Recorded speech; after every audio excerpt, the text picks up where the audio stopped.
Hey, my brothers and sisters in Christ, it is Sharon, and I'm back with you on how I study and understand my Bible. Yes, you know, I'm alone in my room, empty, prayed up, ready to receive what the Lord has in store for me. Now, you know me and my routine.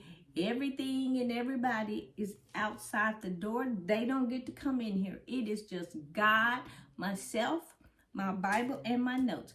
But let's go ahead and be about God's business. And I'm coming to you out of Exodus chapter 21, verses 1 through 36. And here in my observations, I see the law, I see the judgment, and the relationship between a master and the slave or the servant, and personal injuries, betrothals, things like that. Just kind of things that we encounter every day in our lives. And so, but go ahead and get started here in verse 1, where it's a selection of judgments. And this provides an example or a sample of divine judgment. And verses 2 through 6, where it's talking about slavery here, and it's just telling us that the Mosaic law, it protected the slaves. People back then, they worked off their debt. They became slaves, or more to what we would call it indentured servant. They wasn't slaves in the sense of the word, where they was captured and forced into slavery. That's not what it was. It was more like indentured servant. You paying off a debt, or you're working for something. You are a employee, basically. And so in here, and that's kind of pretty much what that was covering here. And in their culture, you was a slave for like 6 years, and that when you go into that 7th year, if the man came into that position with wife and kids, in that 7th year, him and his wife and kids could leave if they chose to do so. If it was just a man by himself, but he attained a wife and kids through the person that he works for, or his master that he was working for, well, the wife and kid had to stay. He was free to go, but they had to stay. But if he chose to stay because of his wife and kids, then he went to the master or the employer and said, he wanted to stay. And then there they took him to a judge. They pierced the ear to show that, okay, this man will be a servant or an employee forever. And that's how they handled the things back then. And then moving on here to verses 7 through 11, where it's the female servants. And here it reads as, and if a man sells his daughter to be a female slave, she shall not go out as a male slave does. Now, the word slave here, the word that's Hebrew word that's used here is amad, which means maidservant, not eved, which means slave. Like Joseph was a slave, and that word eved was used, but that's not what is used here. So we can say, okay, that is she's a maidservant. And so she was given to another guy, or betrothed to another man, or for his son, whomever. But and she stayed there with these people until the marriage was consummated, and that may have been years. It didn't give any information on that. Or if she was displeasing to, I guess, the father-in-law or the husband-to-be, then they could sell her. They could sell her, but they couldn't sell her as a slave to a foreigner, someone that was not Israeli or Hebrew at that time. And so, or what we refer to as a kinsman redeemer, like in the book of Ruth, they could come back and purchase her and bring her back into the family. She wasn't marked as a slave forever, or as a betrothed. And this had to happen before the consummation of the marriage. And then moving on here to verses 12 through 17, the homicide, where it deals with homicide, personal injuries and stuff. And it says, and he who strikes a man so that he dies shall surely be put to death. And then that is also, that comes from Genesis 9:6. Eye for an eye, a tooth for a tooth. You know, God demanded blood for blood, you know, in that time, because he didn't want any of his creations taking the life of another man. No, you know, we were not to take, the men are not to take other men's life, period. And God was pretty strong about that. And so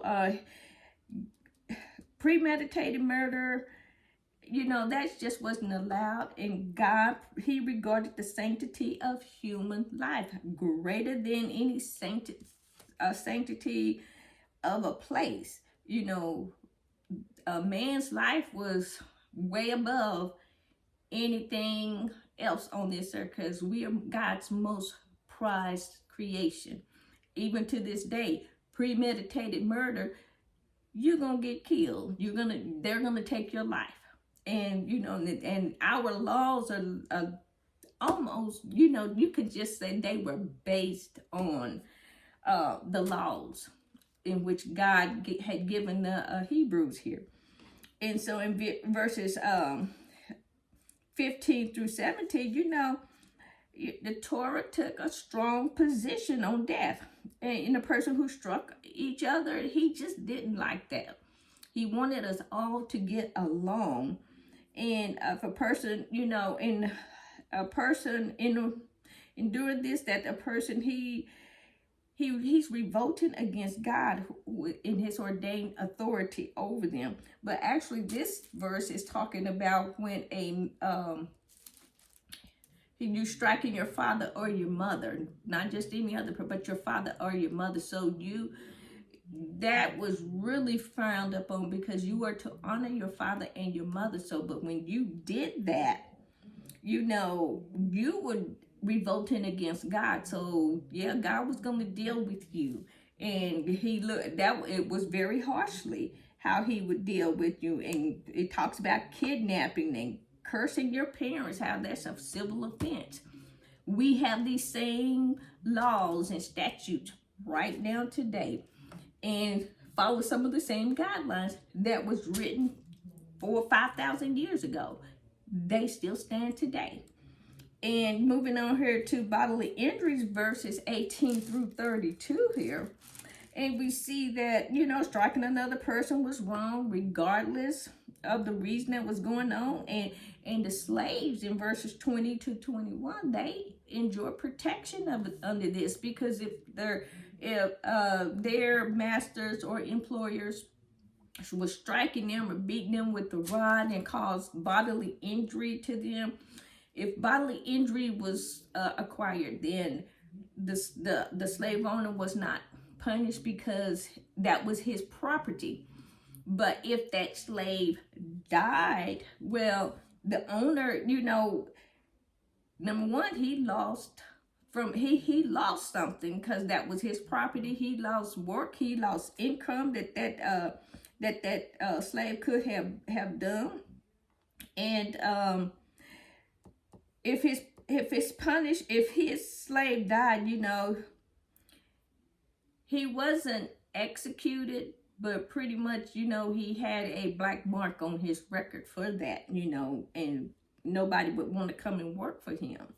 And so then verses 24 through 25 here, it says, an eye for an eye, tooth for a tooth, and a hand for a hand, and a foot for a foot, burn for burn, wound for wound, stripe for stripe.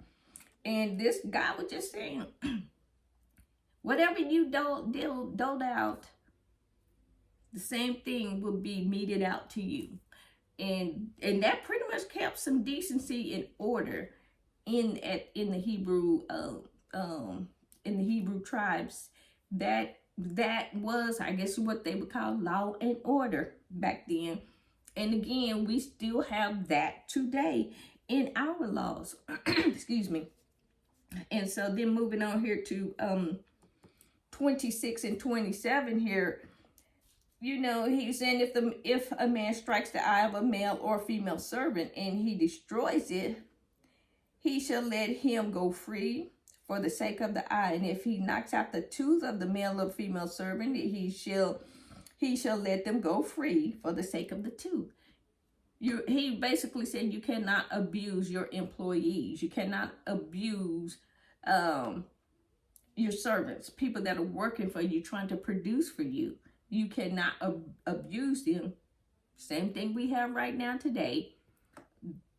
The employers cannot abuse the employees, you know, and now we call them, you know, whistleblowers and, you know, all of this other stuff that got, you know, big corporate America has going on. But in the end, it still come back to the same foundational truths of the laws. Our judicial system is built from this judicial system, who was written by God. He wrote it. And moving on here to verses, 28 on to 32 here, is talking about your animals, farm animals, and they had a lot of livestock farming and all of that kind of stuff going on back in those days. And if you had livestock that was running wild, and you knew this livestock, a bull or cow, whatever you have, you knew that the thing was untamed and didn't want to be corralled, but it would attack people. And right now we have a lot of that issues with dogs and stuff. So if that ox, cow, whatever, attacked a human or gored a servant or whoever, it was put to death. Plain and simple. And that's what happens today too. Same thing. And if the owner knew this ox was like this, yet he would lose the animal, and he would also lose the monetary value of the meat he could have gotten from that animal from selling that meat. So he lost the animal and the meat. So he didn't get any type of payment from that. And and if the owner knew and didn't how bad this animal was, and he did nothing about it, he did not try to correct it, he was eventually be put to death. And then in verses 33 through 36, it covers property damage. So if you got property and you're not keeping that property up, and if that, you know, people walking by and got a big old hole, you know, across your property, and they're walking on it, you're going to be sued.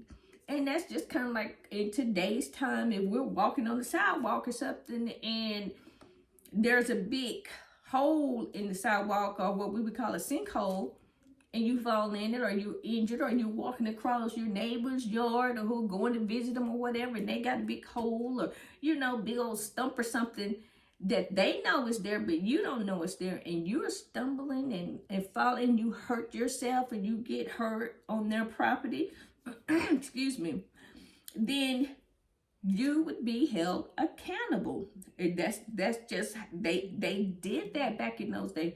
They were held accountable. And so sometimes, you know, they would have to pay monetary values to the family. They had to make a restitution, so to speak. And so here, these laws that they have, we still have them right now today. Well, although now we sue people, you know, in our court of law, they sue you. You go to somebody's house and you slip and fall, they go to you. Next thing you know, you in court because you're suing somebody because you fell in their house. And here, same thing, but it wasn't suing. You didn't have to go to court. They knew what the law said, and they abided by the law. Well, this was in my Bible study for Exodus chapter 21. And as always, it's a blessing to get to share God's word with you. You be blessed, be safe, and remember to hit the like and subscribe button. Bye.